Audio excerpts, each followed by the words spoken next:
¿Qué pasa si el momento ha pasado y en realidad estamos más avanzados en el camino hacia la multipolaridad?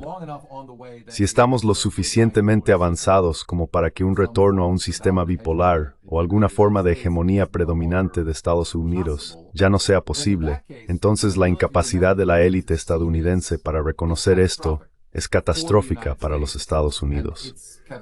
Las consecuencias se harán cada vez más evidentes en nuestro papel limitado en el mundo. Al mismo tiempo diría que países como China, que predice o está comprometida con esta visión por elección, y Rusia, por necesidad, están en una mejor posición a largo plazo. Aquí es donde entra en juego la idea de un concierto como alternativa.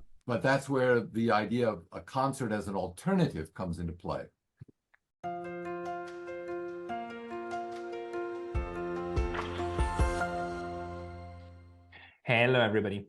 This is Pascal from Neutrality. Hola a todos, soy Pascal de Neutrality Studies y hoy tengo conmigo a dos invitados maravillosos que ya han estado en este canal antes, pero no juntos.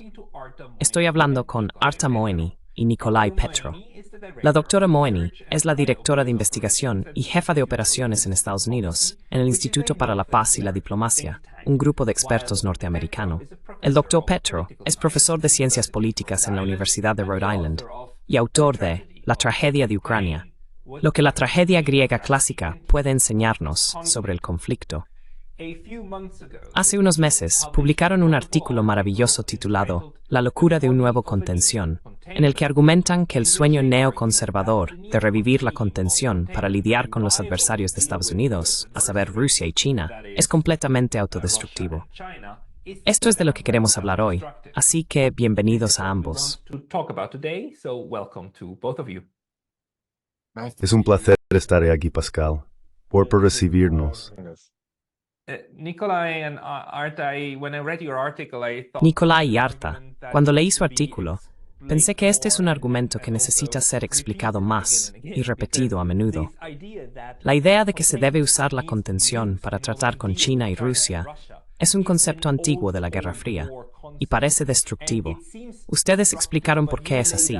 Podría pedirles a ambos que nos den rápidamente una visión general de por qué la contención es una estrategia tan pobre para lidiar con la situación global actual. Nikolai, podrías comenzar y luego Arta puede continuar.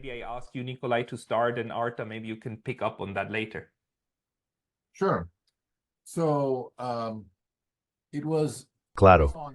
El artículo se basó en una discusión patrocinada en parte por el Instituto para la Paz y la Diplomacia.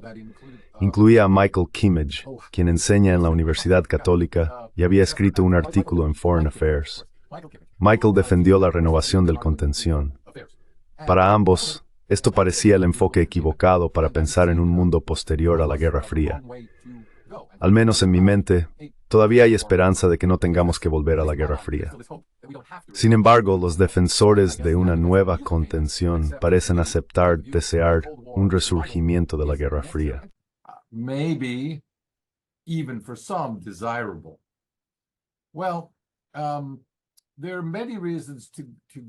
Hay muchas razones para estar en desacuerdo con el resurgimiento de la contención, tanto filosóficas como prácticas. A nivel práctico, el argumento a favor de la contención es que puede ser más exitosa hoy que durante la Guerra Fría debido a las sanciones. Se asume que las sanciones funcionan, aunque no hay evidencia que respalde su éxito. Se supone que las sanciones eventualmente triunfan y cambian la política. Sin embargo, la literatura sobre sanciones es clara. No solo no han funcionado en el caso de Rusia en la última década, desde 2014, sino que históricamente no han funcionado con ningún país para cambiar realmente la política.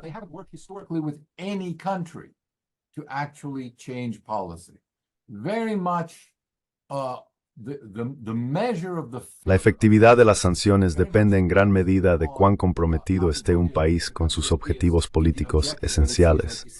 Cuanto más cercanos estén estos objetivos a la supervivencia nacional, menos efectivas serán las sanciones. En este caso, Rusia ha invertido mucho y considera el conflicto en Ucrania como crucial para su propia supervivencia.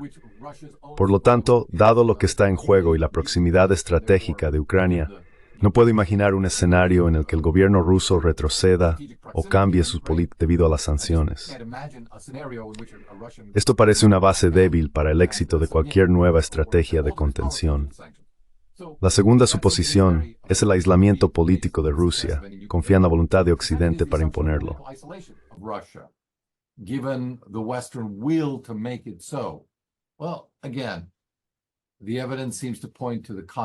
Bueno, la evidencia parece sugerir lo contrario.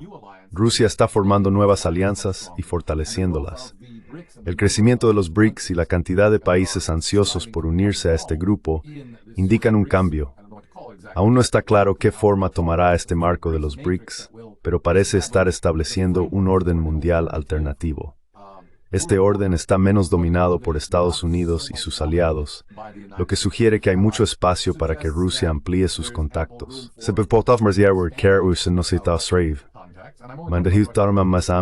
Incluye a China, Irán, Brasil, China y USSD.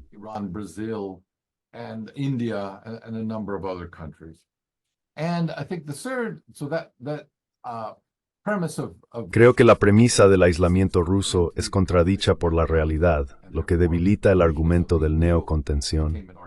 La tercera suposición, aunque no se aborda directamente, es implícita en la nueva política de contención. Asume que Occidente tiene dinero y recursos infinitos para lidiar con este problema.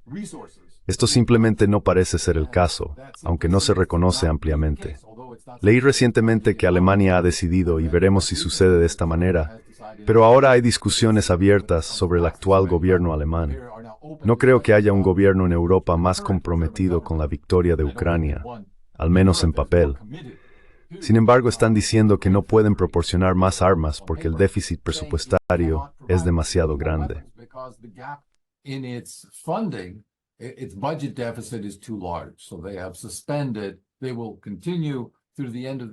Han suspendido más ayuda. Continuarán proporcionando lo que ya se ha asignado hasta el final del año, pero Ucrania no debería esperar más financiación militar después de eso. Estados Unidos está en una posición única para imprimir tanto dinero como quiera. Sin embargo, hay un debate económico sobre si esto es sostenible. ¿Puede Estados Unidos imprimir cantidades infinitas de dinero, sin consecuencias, o eventualmente llegará la factura? ¿Cuál será el costo real para el consumidor estadounidense? Esta es una pregunta importante que los políticos en este país pueden necesitar abordar en algún momento.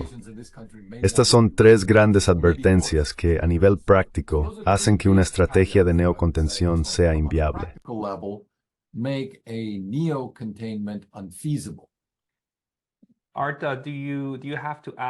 Arta, ¿tienes algo que añadir a esta mentalidad bajo la cual se está proponiendo el neocontención en los Estados Unidos? Recuerdo haber leído un artículo en Foreign Affairs, y es uno de esos textos que me hace negar con la cabeza. No puedo tomarlo muy en serio, debido a estos factores limitantes. ¿Tienes algo que añadir aquí?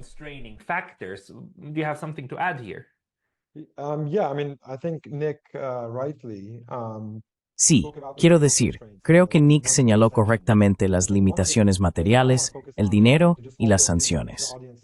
Una cosa en la que quiero centrarme es en el impulso psicológico. Todos hablan del fin de la unipolaridad y la llegada de un nuevo orden. Pero si examinas las ideas del nuevo contención o el nuevo lenguaje de la post-unipolaridad, ves que son las viejas ideas reempaquetadas en una nueva forma.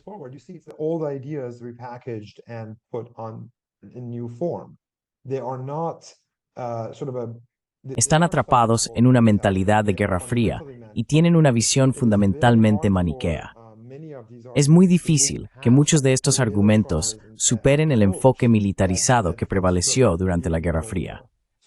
Cuando consideramos hacia qué tipo de orden mundial nos dirigimos después de la unipolaridad, incluso aquellos que discuten la multipolaridad, y especialmente aquellos que hablan sobre la competencia entre grandes potencias, necesitan ser abordados. El argumento de la competencia entre grandes potencias, que se presenta como realista, examina el problema adscrito al poder universal de las grandes potencias.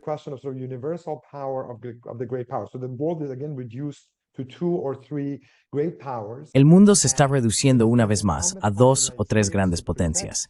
se convierte en responsabilidad de Estados Unidos proteger su poder a escala global. Esto lleva a otra búsqueda de primacía y hegemonía global. Este mecanismo de contención no solo se aplica a Rusia, sino que ahora se aplicará a China o cualquier otro país que desafíe a Estados Unidos a nivel global. Este sesgo cognitivo globalista, combinado con una mentalidad maniquea y una idea de suma cero, sugiere que es Sa organismo step for smoothing dead use relamignad en es haspomer, o por China.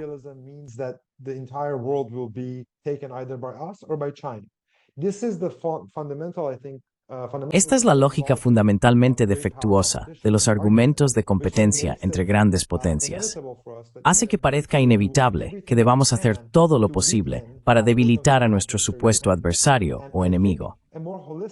Creo que un concepto más holístico de realismo, que incluye aspectos psicológicos y culturales, es muy útil aquí. Puede ayudarnos a alejarnos de la mentalidad de la Guerra Fría de pensar en términos de blanco y negro. Estamos esta idea de teleología, donde asumimos que conocemos la dirección en mueve el mundo.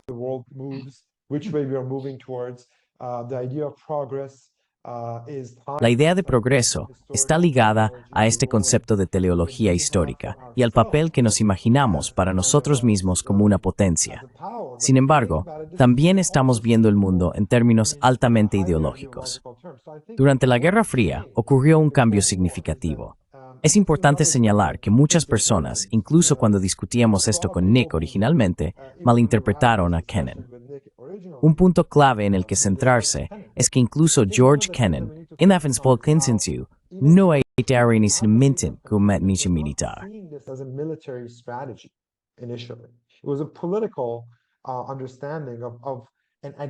Era una comprensión política de una ideología agresiva y de cómo proteger y preservar territorios y los intereses de varios países frente a esta ideología. Con los años y décadas, eso cambió. La idea de contención se militarizó y se vio solo en el campo de batalla y a través de posturas coercitivas y contundentes. Este cambio es importante de abordar porque la idea de defenderse contra una ideología agresiva es algo que parece que hemos internalizado de la Unión Soviética. Ahora, tenemos un impulso ideológico globalista para tratar de dominar el mundo. Y ese es el problema.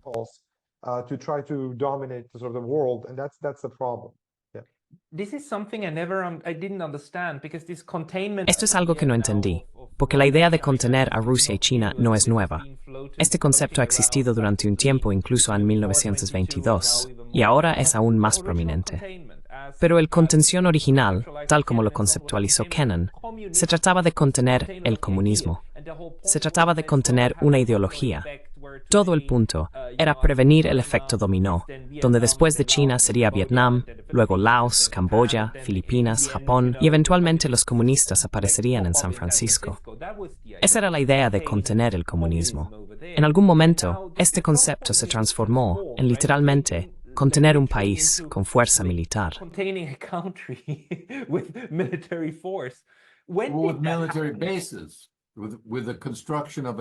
Con bases militares y la construcción de una red de bases alrededor de territorios físicos. ¿Pero por qué sucedió esto? Bueno, porque así es como se puede ganar dinero. Los presupuestos pueden estructurarse en torno a gastos militares y la construcción de bases. Esto está en el núcleo del complejo militar industrial. Creo que en el fondo, aquellos que apoyan la contención quieren volver a esos tiempos más simples. Tiempos en los que estaba claro quién era el enemigo y cómo detenerlo gastando dinero en más misiles, tanques y tanto armas defensivas como ofensivas. Esto incluye toda la gama de redes que se pueden construir alrededor de acuerdos de bases y acuerdos de ventas militares. Military sales agreements. My God, the literature on these military contracts. Dios mío, la literatura sobre estos contratos militares llena bibliotecas enteras, junto con toda la redacción legal y la legislación que los acompaña. Esos fueron buenos tiempos para la economía e industria estadounidense. ¿Y sabes qué? Pueden realmente señalar el impacto al mirar a Rusia hoy y decir, mira qué bien le va a Putin económicamente. ¿Por qué es eso? Porque puede gastar internamente, abrir el grifo e invertir en ventas de armas, que están en auge. Las exportaciones extranjeras están aumentando en todos coast. Por cuidemos mismo. Somos mejores en esto. Foreign exports of arms, among other things. Why can't we? We're better at this than they are. We can do this even. Podemos hacer esto aún mejor. Es keynesianismo militar. No necesitas contención para practicar el keynesianismo militar. Solo necesitas el deseo de gastar en lo que te rodea. La contención es el resultado positivo de esto. A veces me pregunto qué viene primero, el componente militar económico o el componente militar ideológico. Creo que es un empate.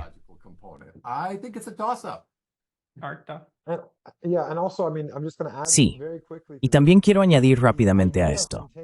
La idea de contención que, por ejemplo, Kennan estaba defendiendo desde el principio tenía una dimensión ascendente, pero no estaba orientada militarmente. Se basaba en la idea de que no se puede contener una idea con medios militares, como hablamos anteriormente. Muchos problemas ideológicos no tienen soluciones militares. Lo mejor que puedes hacer es fortalecer tu núcleo interno. Eso significa y crear programas sociales en tu propio king. Social programs and economic programs for your own people, and by sort of having a strong economy across the West.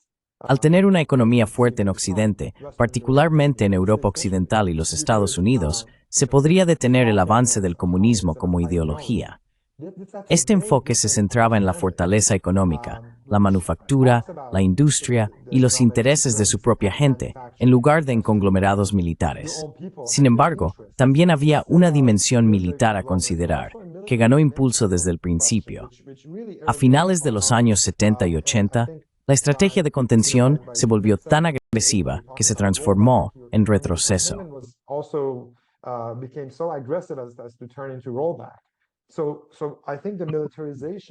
Creo que la militarización de perspectivas sobre problemas que no tienen soluciones militares es algo que vemos en todo el mundo.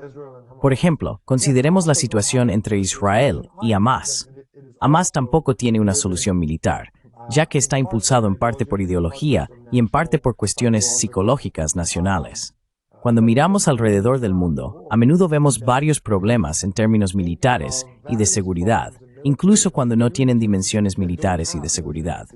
En cambio, necesitamos centrarnos en nuestras prioridades internas. Al hacerlo, podemos fortalecer al país contra muchas de estas amenazas. Nikolai, you want to add? When you militarize Nikolai, ¿quieres añadir algo? containment, Cuando militarizas el concepto de contención, lo cual ocurrió bajo Nietzsche, creo, cuando Nietzsche asumió como jefe del equipo de planificación de políticas en el Departamento de Estado, también necesitas justificar el gasto militar. Para hacer esto, debes recordar y reforzar constantemente la idea de quiénes son tus enemigos. Tienes que crear una mentalidad perpetua de que estos son nuestros enemigos. Necesitamos detener su desarrollo para prevenir más enemigos en el futuro. of our enemies, but lest there be more enemies in the future. It's all about creating and to some extent maintaining. Se trata de crear y hasta cierto punto mantener estos enemigos para justificar los gastos que deseas, que se ven como la solución al problema. Pero de una manera extraña, nunca puedes dejar ir ese problema. Si los enemigos fueran derrotados, entonces tendrías el fin de la Guerra Fría. Ciertamente no sabíamos qué hacer entonces. No podíamos simplemente dejar que la paz estallara. Para asegurar esto mantuvimos la OTAN. El argumento en ese momento era por si acaso. Bueno, por si acaso se convirtió en una profecía autocumplida.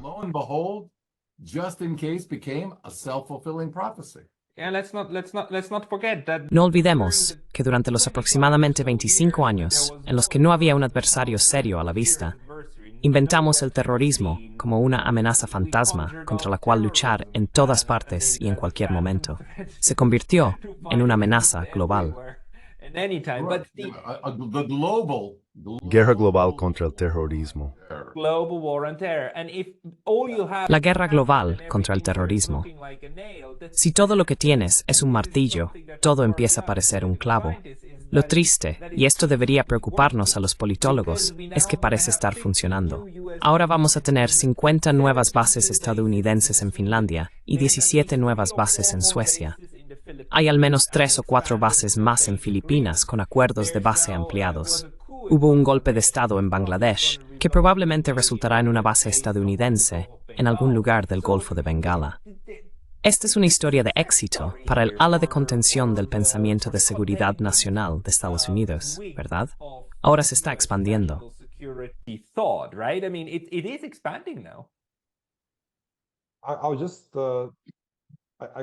Estoy completamente de acuerdo contigo. A corto plazo, creo que tienes razón. Sin embargo, a largo plazo, la falta de sostenibilidad de este tipo de expansión y la lógica defectuosa detrás del globalismo se hacen evidentes. En realidad, no tenemos un solo mundo, tenemos múltiples sistemas en varias regiones. Creo que eso es un regreso a la normalidad. Necesitamos reenfocar y recalibrar el mundo de acuerdo con sus diversas regiones, pueblos y culturas. Esto significa que ningún país podría desafiar quizás a los Estados Unidos en los primeros años de la posguerra como superpotencia.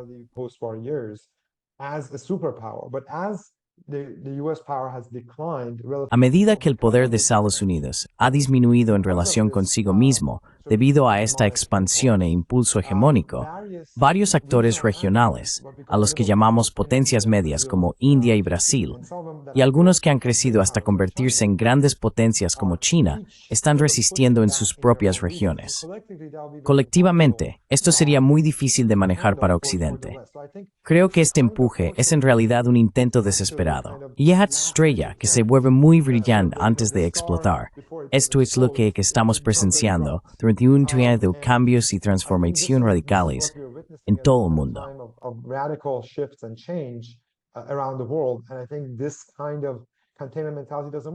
Creo que este tipo de mentalidad de contención no funciona.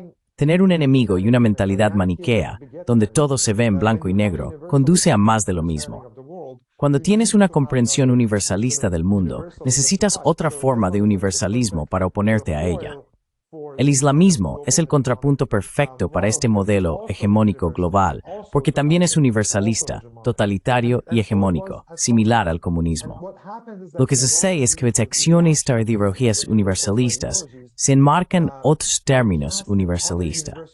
De algún manera, el liberalismo de hoy es una imagen especular de ideología comunista.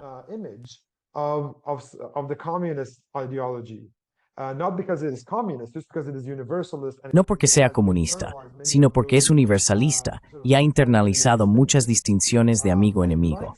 Valora la permanencia.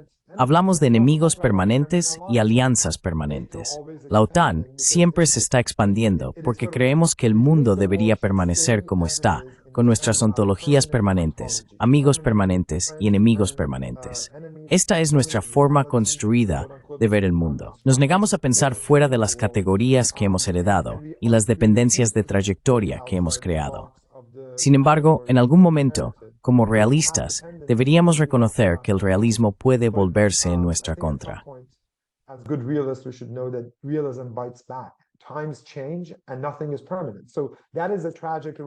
Los tiempos cambian y nada es permanente. Esa es una realidad o sensibilidad trágica que alguien como Kennan tenía. Antes de esta sesión, me encontré con una carta que un amigo me envió de 1997. Era de muchas luminarias de la era posterior a la Guerra Fría durante la administración Clinton, oponiéndose a la expansión de la OTAN. Esto incluía a personas como Susan Isaacs, David Fisher, Raymond Garthoff y Michael Mandelbaum. Casi todos, incluso aquellos que estaban orientados a la contención en los años 90, querían un cambio. Mi punto no es vilipendiar a estas personas. Querían un cambio.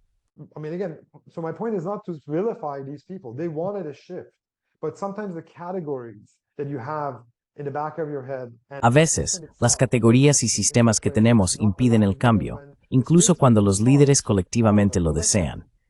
Si usamos el término el blob, se refiere al establecimiento que quiere cambiar, pero el sistema no lo permite. La pregunta es por qué sucede esto y cómo podemos cambiarlo.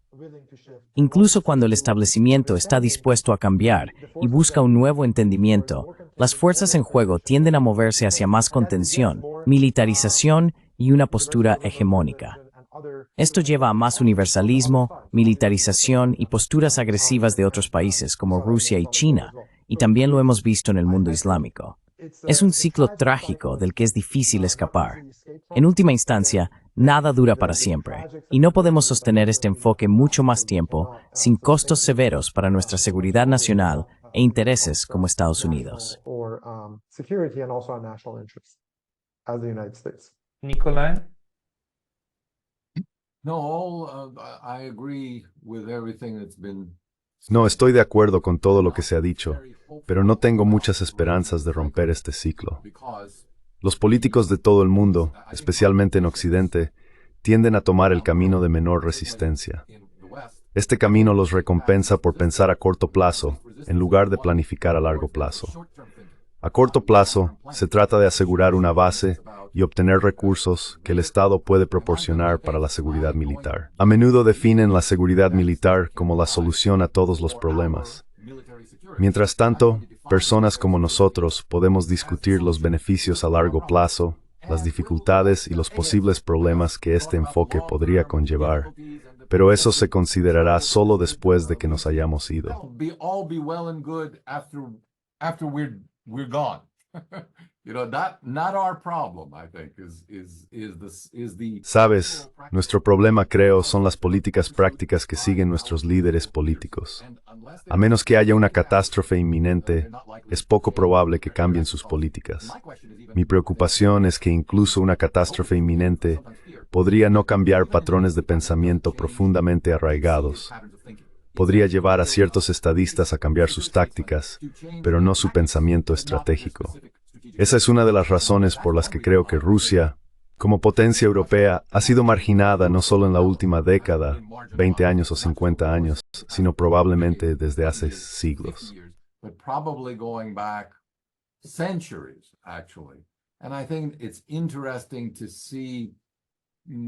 Creo que es interesante ver a los analistas políticos rusos ahora, no por primera vez, sino de manera más agresiva y activa, tratando de redefinir el papel de Rusia en el mundo. Tradicionalmente, Rusia ha sido vista como una potencia europea, lo cual siempre ha sido la suposición entre la élite rusa. Veían a Rusia como una potencia europea con una extensión asiática. Ahora, están diciendo que si mira sus relaciones honestamente, Rusia nunca iba a ser únicamente una potencia europea, son algo intermedio. Culturalmente tienen sensibilidades europeas, pero geográficamente están en gran parte ubicados en Asia. Por lo tanto, necesitan reconocer que no son completamente europeos ni completamente asiáticos. En cambio, se ven a sí mismos como una entidad única, un mundo en sí mismos, con el objetivo de crear un puente entre los dos.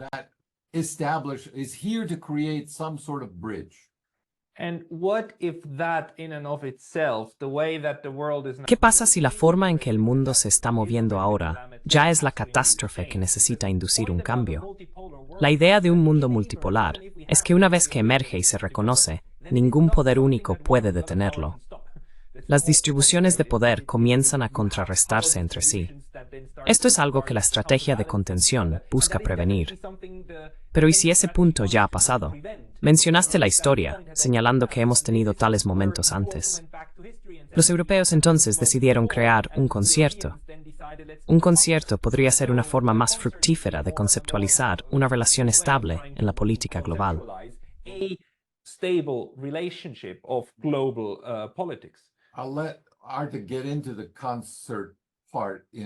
Dejaré que Arthur hable sobre la parte del concierto en un momento. Pero solo quería decir, retomando tu punto sobre si el momento ha pasado y estamos más avanzados en el camino hacia la multipolaridad, tan avanzados que un retorno a un sistema bipolar o alguna forma de hegemonía predominante de Estados Unidos ya no es posible. Entonces la incapacidad de la élite estadounidense para reconocer esto es catastrófica para los Estados Unidos. Las consecuencias se harán cada vez más evidentes en nuestro papel limitado en el mundo. Al mismo tiempo, diría que los países que predicen o están comprometidos con esta visión, como China por elección y Rusia por necesidad, están en una mejor posición a largo plazo. Ahí es donde entra en juego la idea de un concierto como alternativa.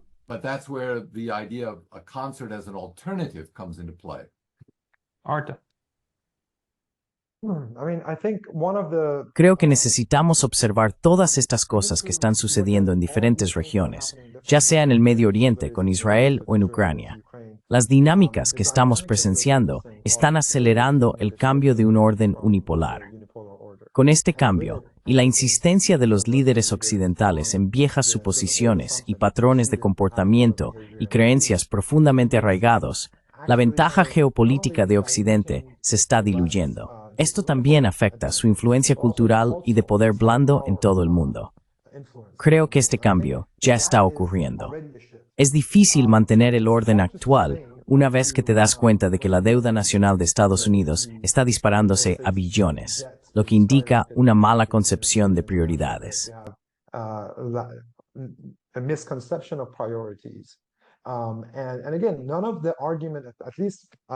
Ninguno de los argumentos, al menos del Instituto para la Paz y la Diplomacia, sugiere pacifismo. No tenemos posiciones oficiales, pero una comprensión realista de los asuntos mundiales no significa que no queramos gastar en el ejército. Significa que primero debemos examinar las razones detrás de nuestras acciones. ¿Cuáles son las creencias profundamente arraigadas? ¿Cuál es la realidad subyacente? ¿Qué recursos tenemos a nuestra disposición? En este sentido, Estados Unidos y Occidente están teniendo problemas para lidiar con varias regiones que consideran zonas de crisis.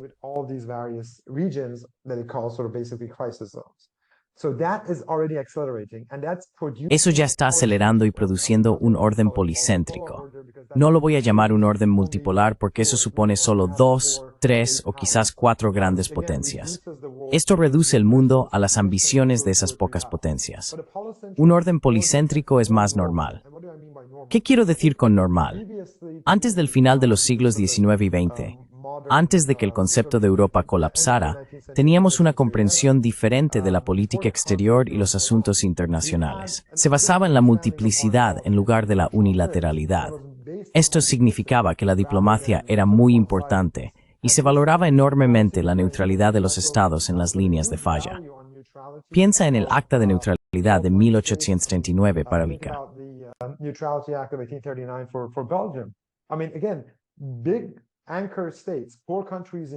Quiero decir, los grandes estados ancla, 4 países en Europa, entendieron que para la coexistencia pacífica, Bélgica tenía que ser un estado neutral y desmilitarizado. Ahora, compare esa actitud con cómo pensamos sobre Ucrania. La idea de desmilitarización ha sido inaceptable para muchas personas, pero el concepto de coexistencia pacífica, multiplicidad y modus vivendi contrarresta el sesgo cognitivo globalista. Desafía la visión unilateral y hegemónica del mundo. No significa necesariamente compartir el mundo, pero permite que varias potencias, con una influencia más difusa, alcancen acuerdos y entendimientos informales a través de medios diplomáticos y unilaterales.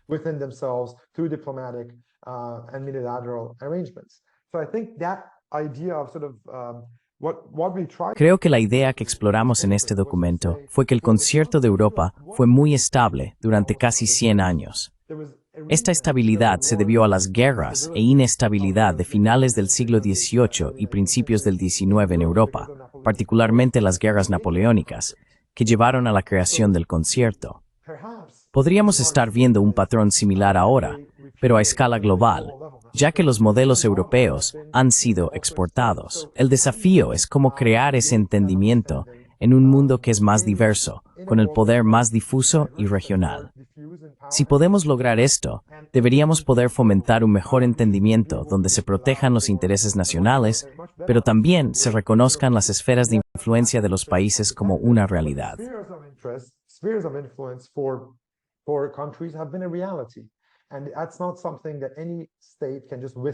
Y eso no es algo que cualquier estado pueda simplemente desear que desaparezca. Eso sería un pensamiento ilusorio. Entonces, ¿cómo pensamos en estas realidades existentes? Mi punto es que se está normalizando, volviendo a esa multiplicidad de centros de poder.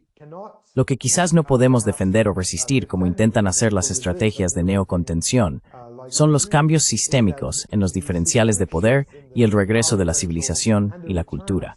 Respeto a Sam Huntington, no porque esté de acuerdo con todo lo que dice, sino porque entendió a un nivel fundamental que las civilizaciones y las culturas y la forma en que las personas se entienden a sí mismas importan.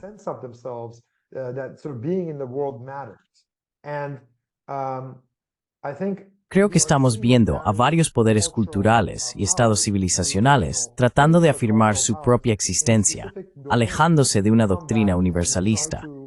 Cuanto más los vemos a través de un lente universalista, más ellos también comienzan a ver el mundo en términos universales. Por ejemplo, Rusia es un ejemplo perfecto de un país que desarrolló un sentido de realismo cultural. Se dio cuenta, después de un tiempo, de que podría no ser un país europeo, y siempre ha sido un forastero. Turquía ha llegado a una comprensión similar. Incluso Irán una vez coqueteó con la idea de ser europeo.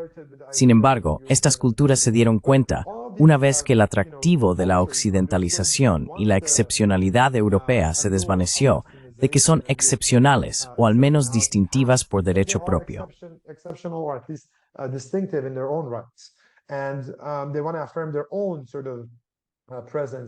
Y quieren afirmar su propia presencia y existencia. Es muy difícil luchar contra las presiones sistémicas a través de políticas. Cuanto más lo intentas, más te debilitas en el mundo que está por venir. El próximo orden mundial, el orden post-unipolar, será más normal, difuso, regional y múltiple. Todavía tendrá poderes regionales y grandes potencias. Estas grandes potencias tendrán más influencia que las potencias más pequeñas.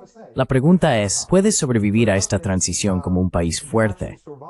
Nuestro enfoque en la ideología y el pensamiento maximalista en realidad perjudica a nuestros intereses nacionales.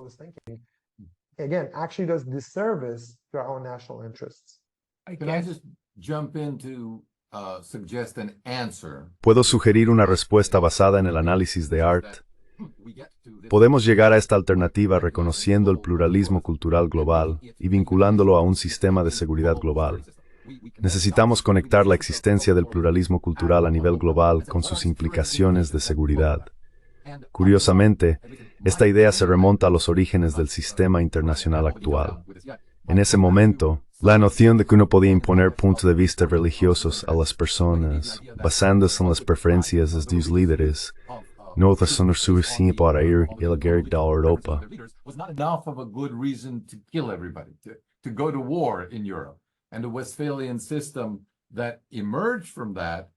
El sistema de Westfalia que surgió de esa era sugería que la uniformidad religiosa podía dejarse de lado. Hoy nos referiríamos a esto como uniformidad ideológica o cultural en lugar de religiosa. Podemos permitir que estos asuntos permanezcan locales. Entonces, ¿por qué no conceptualizar esto en términos modernos y decir que necesitamos una mejor base intelectual y cultural para un sistema de seguridad global? Un mundo unipolar y un modelo mundial liberal no van a funcionar. Simplemente no son suficientes para garantizar la seguridad hoy en día. Estados Unidos no puede lograrlo por sí solo.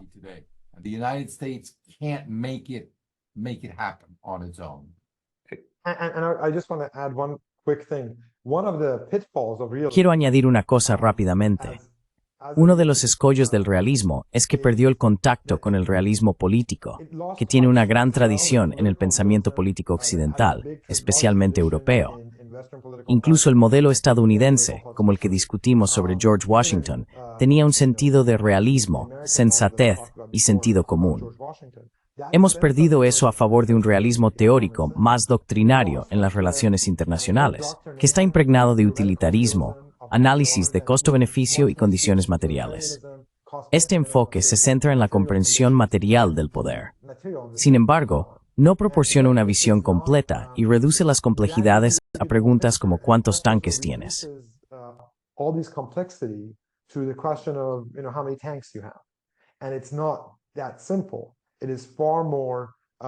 No es tan simple. La cuestión es mucho más cultural, regional, local y geográfica. Al discutir la influencia que un país como China puede tener en el sudeste asiático, no se trata solo de su poder militar o económico. Se trata de sus conexiones históricas profundamente arraigadas con una región cercana. De manera similar, Estados Unidos tiene más vínculos en América del Norte y las Américas que en el resto del mundo. Las ideas de proximidad, vecindad y región deben entenderse como centrales, porque sus methodos de la cultura están interconectadas. Because the history and the geography and the culture interlink.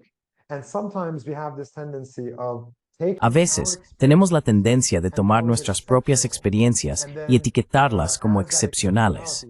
Esto puede llevar a ideas como el excepcionalismo ruso o el excepcionalismo estadounidense. Luego proyectamos estas ideas en el mundo, creyendo que el mundo estaría mejor si lo gobernáramos con nuestros valores y reglas.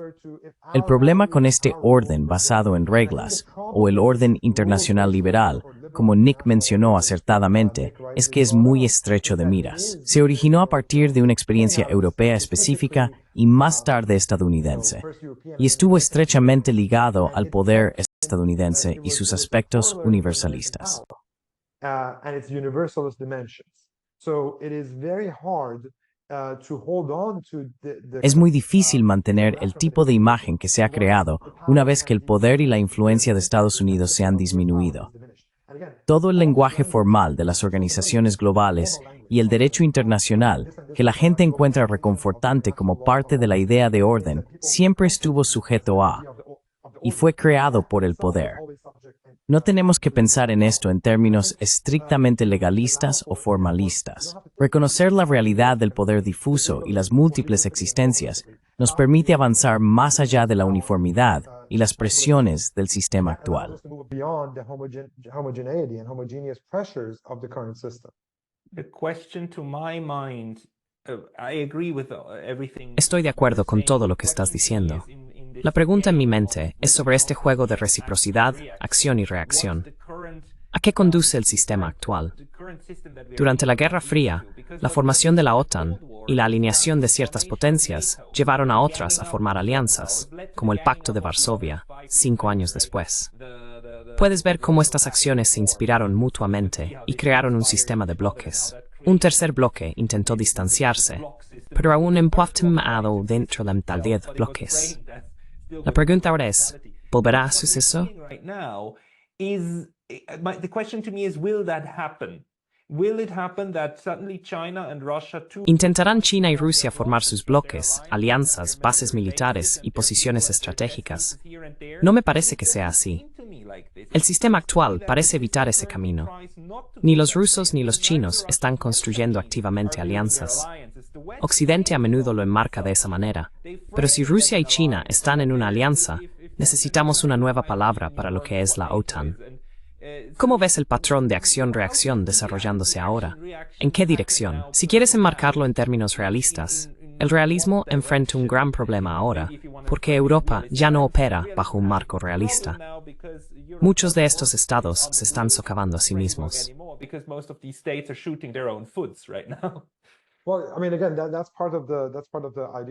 Bueno, esa es parte de las dimensiones ideológicas que estábamos discutiendo. Hubo una presión significativa hacia la americanización en Europa durante los años de posguerra. Incluso ahora, cuando Europa habla de su autonomía estratégica, como lo hace Macron, a menudo se alinea con la agenda estadounidense. Antes de que Europa pueda ser verdaderamente independiente, no se trata solo de gastar el 2% en el ejército o contribuir a una alianza militar. La verdadera pregunta es, ¿cómo defines tus propios intereses y realidad geopolítica distinta de las perspectivas rusa o estadounidense? Ese es un tema clave.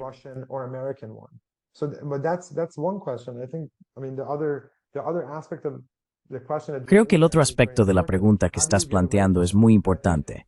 ¿Cómo te alejas de eso? Tienes razón en que China y Rusia, por ahora, no se están moviendo en esa dirección. Parecen haber comprendido o internalizado, especialmente en el caso de Rusia, una cierta lógica. Ahora creen que el orden occidental liberal democrático tiene problemas fundamentales y eventualmente implosionará. Esto es similar a cómo Kennan pensaba que el comunismo y el socialismo en Rusia tenían problemas fundamentales y que implosionarían. Emanuel Todd tenía pensamientos similares también.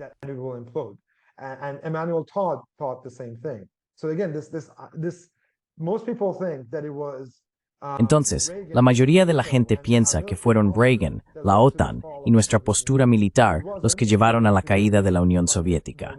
No fue así. fue predicho por las ambiciones excesivamente universalistas de la doctrina leninista desde el principio. Esa fue la mayor percepción que le damos de Kennan. Si lo pensamos al revés, la lógica de Kennan ahora se aplica más a los Estados Unidos y sus aliados que a China y Rusia.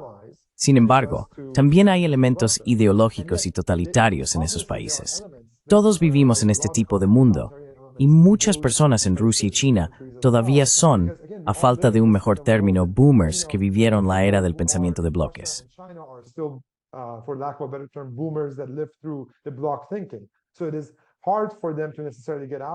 Es difícil para ellos necesariamente salir de eso, pero creo que existe esa sensibilidad. Cuando tus recursos son más limitados y tienes otras cosas que considerar, te vuelves más realista. Eso es algo a tener en cuenta. Por ejemplo, la República de Irán es un sistema político fundamentalmente ideológico. Sin embargo, cuando se trata de política exterior, actúa con una moderación, realismo y diplomacia significativos. Esto se debe a que sabe que hay límites a su poder y que su poder es fundamentalmente de orientación regional. Cuando no tienes esas limitaciones, tu ideología puede cobrar vida propia. Me detendré aquí y dejaré que Nick responda a eso. Ideology on steroids. Ideología en esteroides. Emmanuel Todd ha argumentado recientemente que Occidente, particularmente Estados Unidos, está siguiendo el mismo patrón estructural que llevó a la desaparición de la Unión Soviética. Entonces, la pregunta es, ¿han aprendido los líderes modernos de Rusia y China las lecciones de la Guerra Fría mejor que Estados Unidos? La lección aquí no es que podamos gastar más que otros países hasta que colapsen. Más bien, como Kennan lo expresó famosamente, la contención estaba destinada a ser una solución política a un problema político. Las soluciones y problemas políticos siempre se negocian. No son problemas que se puedan intentar eliminar completamente porque no pueden ser erradicados totalmente. They cannot be totally eliminated. They survive in a different form because the people Sobreviven en una forma diferente porque tienen en cuenta los intereses culturales más amplios, históricos y a largo plazo de las personas que persisten más allá de cualquier administración o liderazgo político.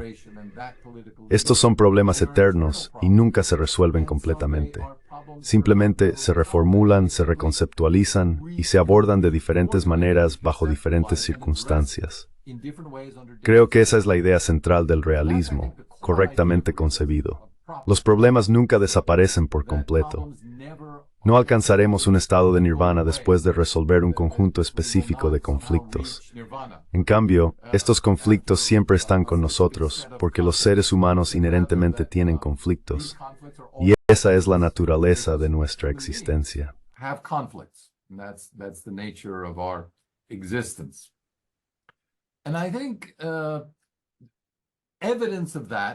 Y creo que si ese fuera realmente el caso, veríamos a los principales países en oposición a los Estados Unidos articulando la necesidad de instrumentos alternativos que no sean militares. No responderían a la creación de bloques militares de manera recíproca. En cambio, trabajarían para fortalecer sus lazos mutuos a través de arreglos alternativos. Esto eventualmente conduciría a la posibilidad de un mundo policéntrico.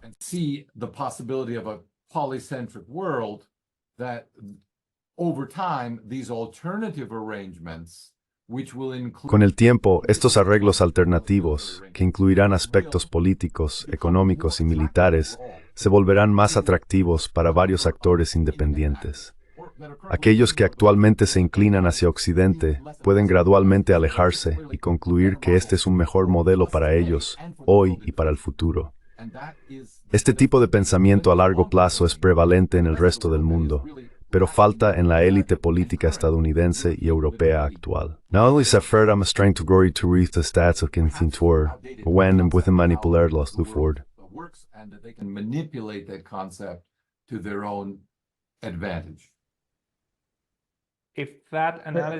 Si ese análisis es correcto, me da mucha esperanza para la neutralidad. La neutralidad es una de las formas alternativas de gestionar el conflicto. No es la única, pero es una de ellas. Nos quedan 30 segundos para las palabras finales. Arta primero, luego Nikolai. Yeah, we're just going to sort of piggyback on what Nick said and say, Deberíamos basarnos en lo que dijo Nikolai y replantearnos cómo abordamos el compromiso y la diplomacia con nuestros adversarios. Hay una percepción negativa sobre hablar con los adversarios, pero eso es esencial para un sistema internacional funcional. Necesitamos comunicarnos con todos. Lo que a menudo sucede es que creamos arreglos informales para el compromiso diplomático entre líderes de varios países. No es que Rusia, Irán y China estén en una alianza, power una alianza, y otros solo están comunicados entre contaminación a seguir. Imagínese este mal siniente a Occidente, en Europa y en Calvin Maramun. in Europe, in America, and spreads to the rest of the world. Well, different major countries are talking to one another, not through Diferentes países importantes están hablando entre sí, no a través de la ONU o acuerdos formales, sino a través de conversaciones informales, de persona a persona y de estadista a estadista, que era el modelo del siglo XIX. Esto es parte de un enfoque neo-metternichiano, que también fue favorecido por Kissinger y Nixon. Un aspecto del realismo es la comprensión de la naturaleza cambiante de la política y el arte de lo posible. Otro aspecto es reconocer que el pluralismo global, la que Nick dimes, no es una visión normativa. Nick and I talk about is not a normative position. Our argument is that cultures exist. Nuestro argumento es que las culturas existen y no puedes simplemente desear que desaparezcan. Son diferentes y por eso tienen dimensiones de seguridad y geopolíticas. Este no es un mundo de diversidad e inclusión donde todos automáticamente tienen voz. Lo primero que hay que reconocer es que estas culturas existen. Hay varias regiones con diferentes actores y ontologías. Esta diversidad tiene consecuencias geopolíticas y de seguridad. Una buena política debe tener esto en cuenta. Una política realista debe considerar plenamente estas diferencias y encontrar una manera de organizarlas para asegurar un compromiso y comunicación constantes para la coexistencia pacífica. A veces habrá guerra, pero el conflicto se reducirá significativamente. But conflict will be much more reduced. Nikolai? Right. So if Nikolai, correcto. Entonces, si existen otras naciones y culturas, nuestra seguridad en casa depende de respetar su existencia y su presencia continua. Sin eso, nos queda la opción de una guerra para la exterminación mutua, basada en valores que están falsamente vinculados a nuestra seguridad. Necesitamos distinguir cuidadosamente qué valores son esenciales para nuestra seguridad y cuáles no lo son. En este momento, todo está mezclado. Nuestra visto sobre el asunto está confortativa en el extremo oriente. and it leads to extremism in practice. Diversifying the security basket. Diversificar la cesta de seguridad. Señores, muchas gracias por esta discusión. Volveremos a hablar. Todos pueden encontrar el trabajo de Nikolai en línea y en su página de inicio. Pueden encontrar el trabajo de Arta en Twitter y en el Think Tank. Enlazaré todo eso a continuación. Muchas gracias, Nikolai Petro y Arta Moeni. Thank you very much, Nikolai Petro and Arta Moeni. Muchas gracias.